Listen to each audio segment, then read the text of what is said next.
Hello, Annie, and thank you to join in this interview. And I'm Alexey Vinogradov from Gestalt Research Association, and uh, we conducting a study where I'm trying to understand how Gestalt education, uh, how people teach Gestalt all over the world. And today we will investigate Australian and maybe New Zealand situation. So I will ask you some questions. And first of all, can you say a little bit more about yourself? How old are you? Where are you from? And where are you living now? Okay. So I am 66 years old and I was born in a small country town on the coast at the bottom of the Great Barrier Reef in Queensland. So it's halfway up the coast between Brisbane and Cairns. A lot of people know the Great Barrier Reef. I was actually born there and I've just moved back. After 60 years, I left 60 years ago and I've just come back again to finish my life where I started it, which is a nice gestalt, I felt. Huh? Here's where I entered the world. Here's where I plan to leave the world. So it's quite an interesting question for me. Mhm. What else did you want to know? How old I was, where I lived now, and where I was living before. I have only ever lived in southeast Queensland, mostly around Brisbane and on islands, different islands, and so Mhm. just in southeast Mhm. Queensland.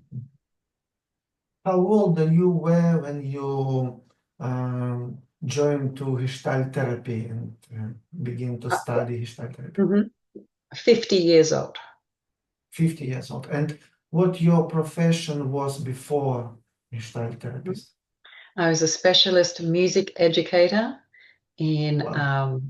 yeah, special music educator in classrooms, conducting choirs, different teaching of violins, pianos, but mostly for my sake was running music departments and specializing in what's called ORF music education, ORFF after Carl Orff. So Mhm. I had a whole career and I was at the peak of my career Mhm. as an experienced educator when Mhm. I decided to have a change of career. Mhm. Hmm. And why did you decide it? I think it was a combination of the fact that for music, for me, even as a small child, was a rescue of a very dysfunctional family. And one of the roles I felt I always played with primary school, young children, is that music is a medium in the middle that can really be healing, help people to belong and play together in a structured way in the arts. And lots of these children would gravitate towards me in the lunch hours. You know, I could see this kind of healing aspect to music education. It really was there for myself as a young person, but also for my many, many students over the decades. So it was partly that and partly just a curiosity that came out of Zen meditation. So I'm a long-standing Zen practitioner, and at one of my retreats, I was discussing some of my queries, questions, things about life with a friend, and she said, I know what you'd enjoy. You'd enjoy doing a master's in Gestalt therapy. So I did a master's degree in Gestalt therapy part time while I was still a music teacher. And then, yeah, that's how that goes. Mhm. And Mm. where did you uh, study Gestalt therapy? In what Gestalt organization? All right. So that's in Queensland. In Brisbane was the Gestalt Therapy Brisbane, it's called. And they are the only one that have a master's program because they're a recognized private university with we have levels of AQM levels that and it offers the highest level. So it's a it's an interesting, very small organization, but with the private university status. So Mhm. that's where I studied, and I took 5 years or 6 years or maybe 7 years to do a 4-year course. Over the Seven years, I took years course? Yeah, but it was only a 4-year course, but I stepped in and out of the training, taking a bit longer than usual. Uh-huh. Uh-huh, I see. And how many people were in the group, in your group? Different training groups that I was in, they ranged from only 15 to about 25. Mhm.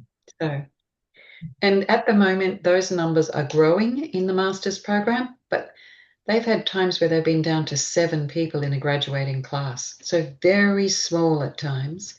And even at its best, maybe 30 people graduate at the end. That's at its Mhm. best.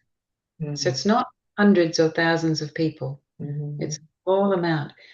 And any given time, there might be, there's 4 years worth of training. At best, there'll be 110 students.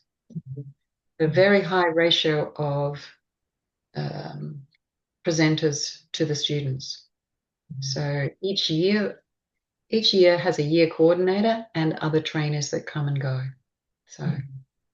So mm. you tell us that it's about 100 students per all this Gestalt Institute, yeah?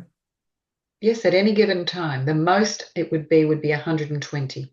Mhm. Mhm. And how this all of this was organized? I mean, do you have some 2 days, 3 days, weekend courses, or? The course was delivered the same every year with 7 weekends of training and 1 week of residential where all 4 levels would come. Mhm. So over the years, and you had to do between 10 and 20 sessions of personal therapy as part of the training. Do Mm. you have another condition to have a diploma like supervision or some meetings or something else? Supervision of your work, yes, that was part of the third year and fourth year was supervision of the work. How Yes. many sessions of supervision do you need? That's a good question. I think in the fourth year you have live supervision of 8 sessions, and I think in third year, I think you have a similar amount, but it's not live. Mhm. So Mhm. I don't believe there's any more supervision than that, but it's been a few years since I finished, so I'm not absolutely sure about that. But it's not heavy on that part. Like it's the first year of training, you're really just doing personal growth and you're really immersed in the Mhm. theory. By second year, you're doing some work. It's not a lot of face-to-face work that you're doing one-on-one. It's some work. Whatever work you do is that it will be supervised, and it can be live supervised during the training weekend or supervised afterwards. So this it's built into it, probably a bit more than I've mentioned. So can't guarantee that's the exact amount of supervision, but I do know that that was the formal kind of supervision for the year. But Mhm. there's a lot of informal supervision and a lot of live demonstrations, fishbowl work, stuff like that. So incidental supervision as well of your Mhm. work. Mhm. Okay, and how your diploma, what name of your profession in your diploma? Mm. How it's called? Masters of Gestalt Therapy. Yeah. So this has got recognition, tertiary education section in the whole of Australia will hand out recognitions for different levels. This is called an AQ level 9, so it's one of the highest levels. Other than Mhm. that, you can only do your PhD. So it's quite a high level. As I said, Masters in Gestalt Therapy is what you get to write, M Gest there after your name. And at the moment, there's a pathway just opened up with Griffith University, which is a public university in Queensland. There's a direct pathway into the PhD there. That's the first time that that's happened in Australia, and that's only happened in this year. So So, you can officially work as Gestalt therapist in Australia, right? yes. Mhm. Cool. And can you say more about your career? Because I know that you in GANS, Gestalt, Australia and New Zealand Association. Oh, Hmm. how it, all right. Yeah, that's Gestalt Australia and New Zealand. So I've been on the committee for the last 6 years, since 2019. Mhm. Um, Originally, because I had done some research, I became the research chair. Then I think I became the vice president, or then the president, then the secretary, and back to the research chair. So that's Mhm. been my role. And in a way, there was a big change in Australia. We used to be the accrediting body, and now GANS became a subsidiary to a much bigger organization called Psychotherapy and Counselling Federation of Australia, PACFA. They are now the accrediting body for all therapists, but including Gestalt therapy. So we don't do the accreditation. We're just a professional membership that's a subset of a much bigger organization. So, So, yeah, do you know how many Gestalt therapists in Australia in general? not really. I've got probably 500 names on my books, but I really don't know how many have never been part of GANS, are only part of PACFA. No one's done any current research on what are the numbers at the moment. So We can think so. If it's 500, maybe 500 more. It's about 1,000 or something. Yeah, it's not a huge amount. yeah. Mhm. It's not So a huge Gestalt amount. therapy is not very popular in Australia. It's not mainstream. Why? How do you think? Well, I presume because the pathways to being a psychotherapist in Australia are normally via psychology, and psychology in Australia is still very much behaviorism. Mhm. So, um, and it's not that it stays that way, but like if there's this long medical model pathway into becoming a clinical psychologist, Mhm. by the time people are there, that's not going to be the major therapy that they're going to be offering. They'll then learn whether they go into psychodynamics or whether they go into other humanistic accredited. Now remember, it's not evidence-based.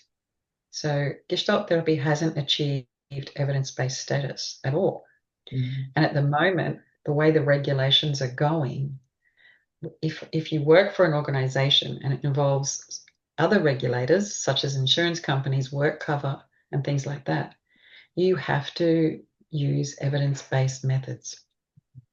So So, it's not so very you, helpful to the Gestalt Mhm. therapy community, Mhm. even though what we do has been seconded by, say, ACT therapy. Acceptance commitment therapy uses some Gestalt in it. EFT, emotion focused therapy, is started by Gestalt therapists. Parts of Gestalt really fit with other, even mindfulness based, raising awareness in the present moment kind of therapies. But the name itself, the trademark, Gestalt therapy, it doesn't have a status. so you as a Gestalt therapist can't work for insurance. Yes, Yeah. Okay, I see. And how many Gestalt institutes in Australia? 4. Oh, uh-huh. And Yes, sir. and maybe do you know how many people in this institute or I is can, I it? can tell you that each institute is quite small, Mhm. each institute. So they all have between 2 and 4 levels of training. So there is one in Brisbane. There was one in Sydney that was a basic foundational 4-year training. It still was only at a graduate diploma level rather than a master's level. And it's just recently collapsed and become a trainer for extension, Gestalt training. But why? Again, it's to do with regulations. We're going through a period of high level of regulation where you've got to pass regulation for your training and then regulation for the status of being a therapist. So it's become a bit of a nightmare for the training organizations. To give you some history, there used to be 30 years ago, there were 11 training institutes in Australia and one in New Zealand. Now there's none in New Zealand and only 4 and only 3 will do training. What can I say? Maybe it's really the accreditation process has reached a point where I could say definitely Gestalt Therapy Brisbane, if you can start there and finish with accreditation that's both education-wise tick, registration-wise tick. It doesn't exist in Sydney anymore. That's only advanced trainings if you've already got accreditation. In Melbourne, they've just lost their accreditation. It's only advanced training, even though it is very advanced and a really good program. And Perth, I believe, is the same. It's advanced training and not about accreditation. So it's profiling. If you ask me, its profiling is quite small. And I can tell you that whilst it was shrinking in the last 2 years, it's had this breathing out and an increase in the numbers at all institutes have had a good increase in the amount of interest. So it's like it's staying alive, and it's not a big fire, but it's a little fire, and it's interesting. Why it was increasing interest for Gestalt? Yes, it's a really good question. I don't have the answer. And even if I try and guess, I don't have the answer. Even if I try and guess. There's strange things we've been doing, which is really linking up with the relational psychoanalysts. We've been forming relationships with their organizations. And I think that Gestalt is in a time when we're trying to find our connecting pieces, not our differentiating. Like, oh, we're so different, we're so special. We're like, oh, you're my cousin, you're my cousin. We're like doing this movement. And this, I think, is helpful. Okay. And thank you. It was very interesting. And who is Gestalt therapist, and how can you define this role? Who is a Gestalt therapist? Right. Okay. If you've done an accredited course in Australia, you're a Gestalt therapist. So we ask people, actually, we invite students to join us at the beginning. Free membership, really reduced price for our professional development, and we get a lot of students to join right there. And they're in 2-year or 3-year or 4-year training courses. So we recognize anyone who's completed the Gestalt training course in any of those 4 institutes. So in Australia, that's about the level of accreditation, which is not political, it's not legal. We don't have that ability to go legal. That belongs to the PACFA. But that's our recognition. It's as simple as that. And you might find that people have done a 2-year diploma course, or you might find they've done a 4-year master's course, or you might find they've done 4 years immersion into the relational aspect, and they've got a graduate diploma, but it's not a master's level. So you've got different angles, and I think different slightly. What interests me is that everybody who trains in different institutes has a slightly different angle, either a bit more old world American or a bit more European, or depends whether it's like East Coast, West Coast influences of America, and as well as how modern, how contemporary is the teaching, because that has changed over the years both through the relational turn, but also a more field-oriented perception. So that's very much just my personal opinion. That's not like, oh, I've got the whole picture, and if I might see whether or not that comes across as too much like I'm know-it-all. I don't know it all, but this is I put my little tester in. This is my personal experience of dealing with different therapists from different training organizations. And do you have some courses to who teach supervisors of Gestalt therapy? Yes, good question. It's been a fairly recent move over the last 5 years or so. So I've trained as a supervisor with the Gestalt Therapy Australia, which is the organisation in Melbourne, and they use the model from England. They use the matrix model from England, right? So they have, it's not a very long course. It's I think I did it over a period of a year, and it was like weekend trainings. And I noticed they're now doing that same thing at Gestalt Therapy Brisbane, using those trainers to come up and teach that course. And before that, about 5 years or so before that, there was also the trainers at Gestalt Therapy Brisbane devised a supervisor's course. And I don't know what was in that course, but that ran for a year and those people got through. So it's not really big, the supervision training course. It's nothing like EAGT, recognized courses. I began that one in Prague with Jan Rabal and would have had to have done so much more to get that particular accreditation than the hours that I had to do to get Australian accreditation. And I would ask you more about your experience of learning Gestalt therapy and what, wait a moment, what difficulties did you face during your learning, during your study? I think because it's a combination of doing your own personal work as well as professional learning, Mhm. and because my previous profession wasn't in psychology, then it would be quite a set of unique challenges for me. So one was my own personal work. How fast could I do my work? I was only being introduced to Gestalt therapy and even doing psychotherapy. I was only introduced before, just not long before doing the course, by going and being someone's student client. I was another student's client. So really, there's a lot of shift I had to have in perspective.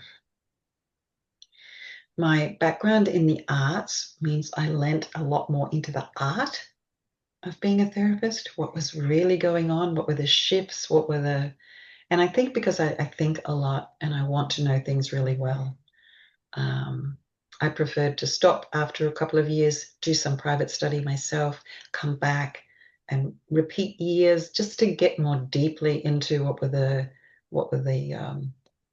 foundations here. And I don't think 4 years training, which I took 7 years to do, I took about 5 years of actual going there to do. I took time off in between. Where in the time off, by the way, was where I continued to have therapy, personal therapy. And that made a big difference to continue the therapy whilst popping in and out of the training and remaining in my old profession.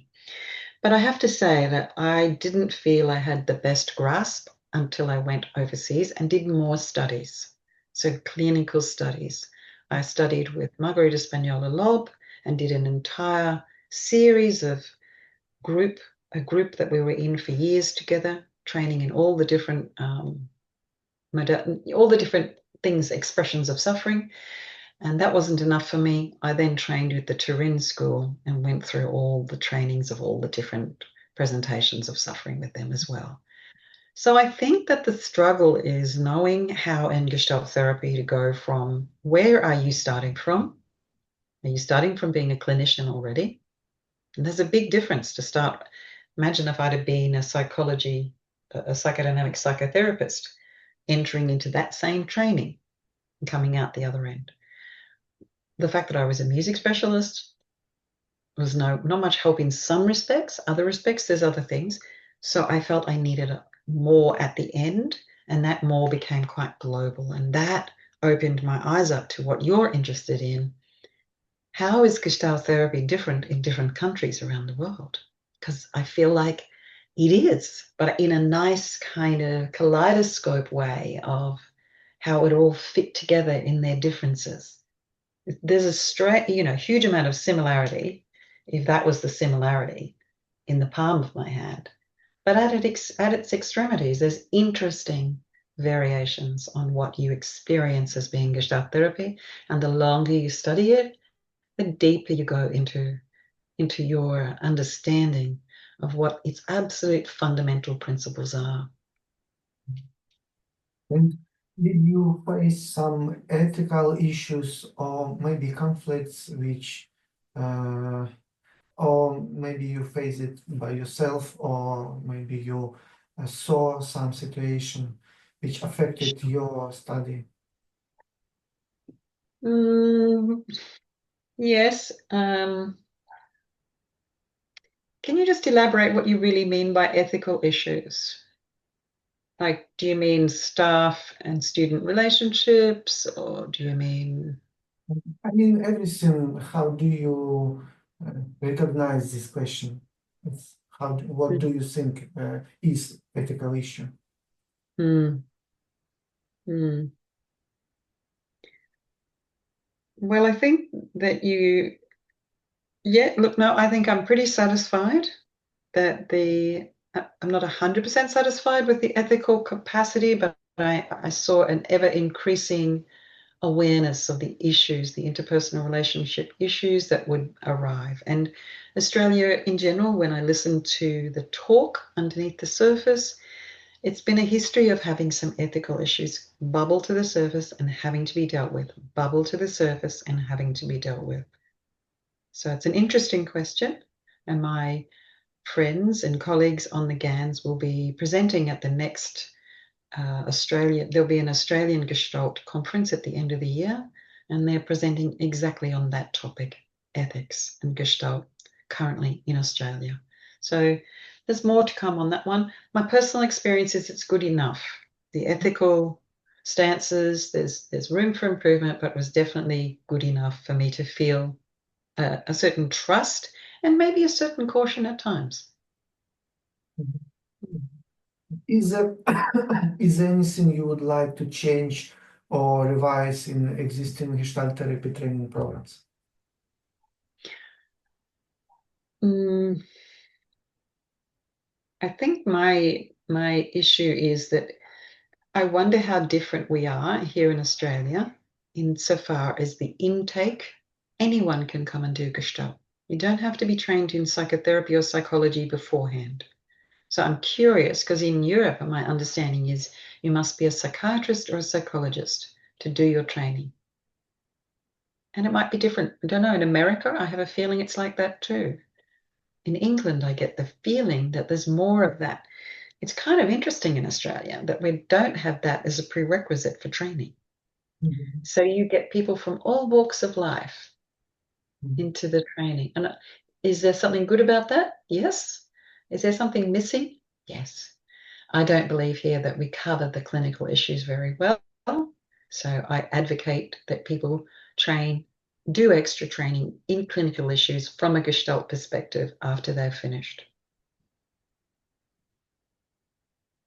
Um, Okay, and how do you see Gestalt therapy development in the nearest future in general? Well, I think that more of this connection as to who our cousins are, you know, it's still a part of the development is to get evidence-based recognition.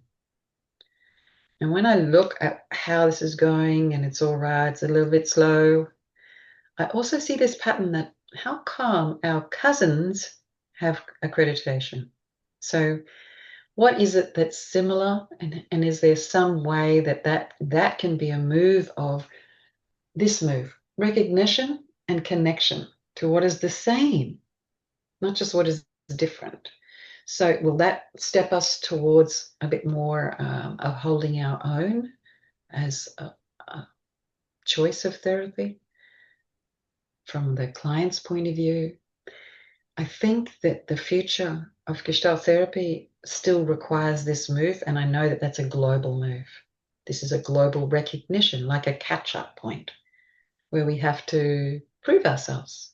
Because otherwise, insurance companies, work cover, and the like They won't sign off on it. And that to me is like, oh, okay. Is it possible for us to do this? I hope it is.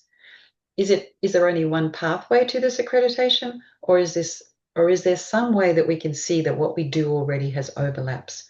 And is there a way to say, hey, we're very similar to these people? Do we really need to go through this whole process? Because I still think it's quite a way off before we get that kind of level of, okay. So it's important in the Western world. And I think this is a risk-averse society, a litigious society where there'll be litigation and suing. So we're getting a lot more tightness happening at the moment in Australia, a lot of tightness around regulation, who's accredited for what. And so there's it's just a challenge. It's a challenge that has to be met in the modern era. Mhm. Mm. Thank you. And is there anything you want to add to our conversation, or maybe I didn't ask some important question? Mm-hmm. The question that I would love to know the answer to. So I don't have the answer for this question. But what is it that is the jewel in the Gestalt therapist community? Because we really like each other. We'll gather together, and if people haven't been to something Gestalt for a while, they go, oh, it's so nice to be back amongst Gestalt therapists. And I'm not trained in anything else, so I don't really know what people are talking about. I don't have something to compare it to. But I really feel the kind of genuineness of people and the sense that there is something, whilst there's so many things in common with other therapies, there's something deeply unique inside of Gestalt therapy. So that's my question. What is it? How does it arrive here? How do I know it's present? What do these people mean when they come to our trainings and go, oh, it's so nice to be amongst Gestalt therapists? Are we being immediate? Are we being authentic? What are we doing that's so rewarding?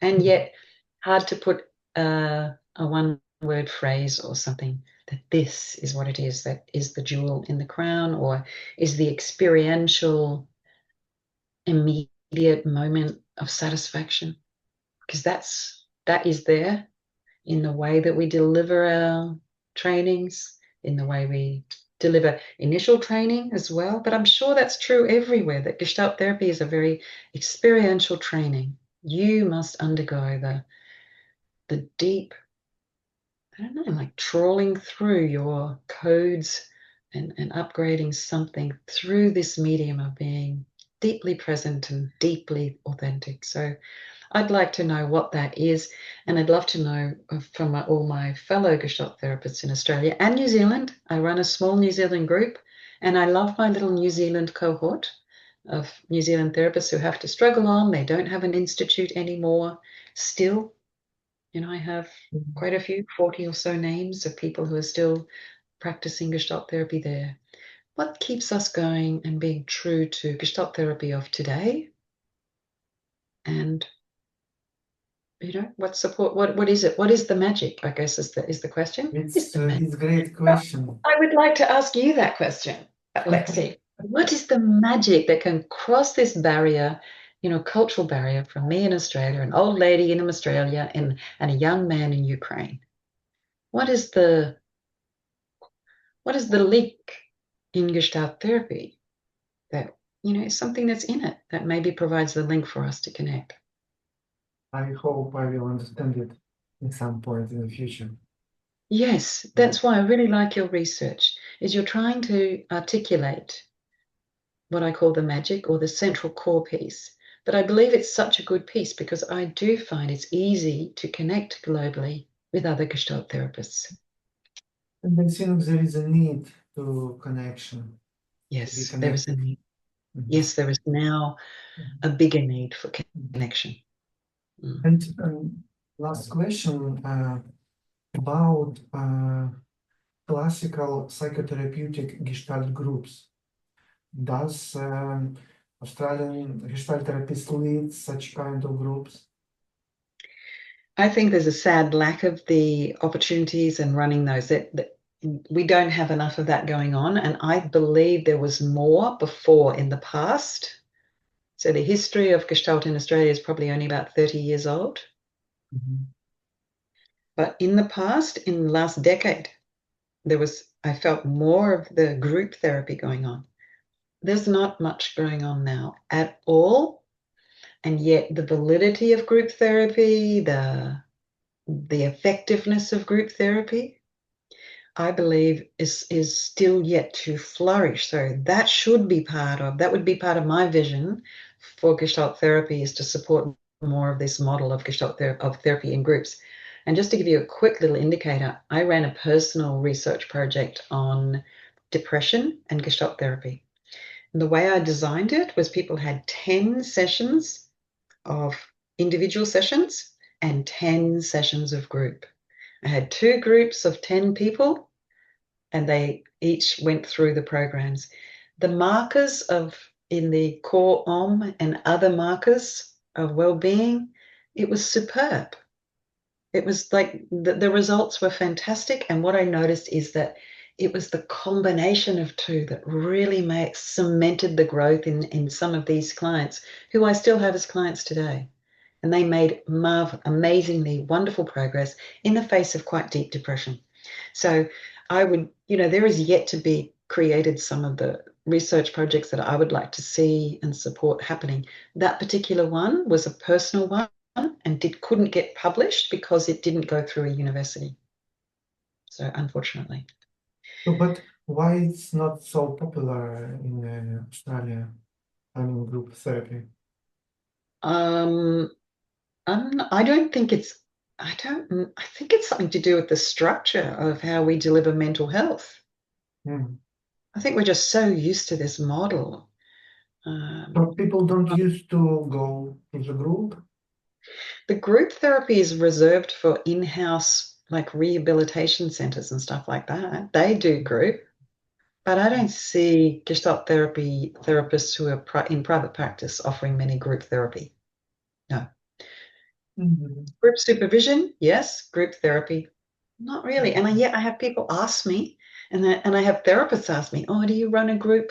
And I go, "Oh, it's a good idea." And I don't get around to doing it because then I would have to get everyone to sign up for a certain time, and it's just not in the structure of my business model at the moment to do that.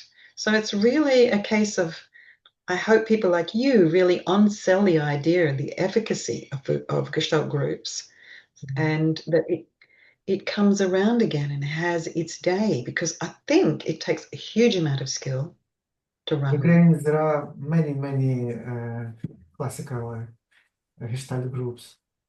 Well, my suggestion is that you start, that would be like a field day for somebody to come from another country to come and experience all that group and watch it. And if you ran the training, if it wasn't, accessibly in English or what have you, but it's like I go to myself, there's just not enough. Maybe the numbers are too small here. I don't know. You have a lot more interest in Gestalt therapy in Ukraine than you do in Australia.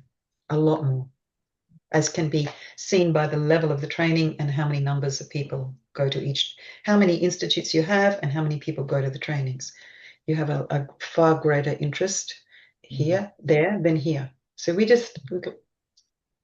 Mhm.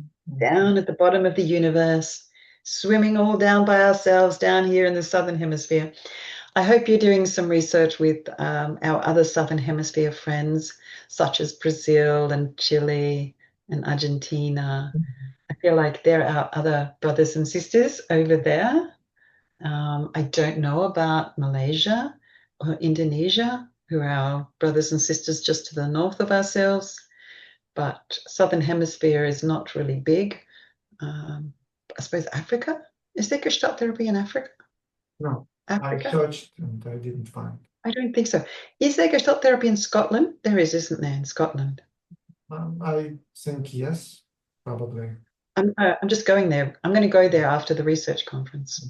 And I thought, I wouldn't mind a little global trip where I just run around to different places and Mhm. visit You know, what a great little research project. I'll just go Mhm. around the world and visit all these different training organizations. So Mm. keep me up to date with your research on the training institutes, and I'll volunteer to go to different institutes for you when I'm in the when Thank I'm you in very much Novatara. for Yeah. you. Okay. Thank you for your answers. It was very It was, interesting conversation. it was good. It's always nice to see you. I sense the connection.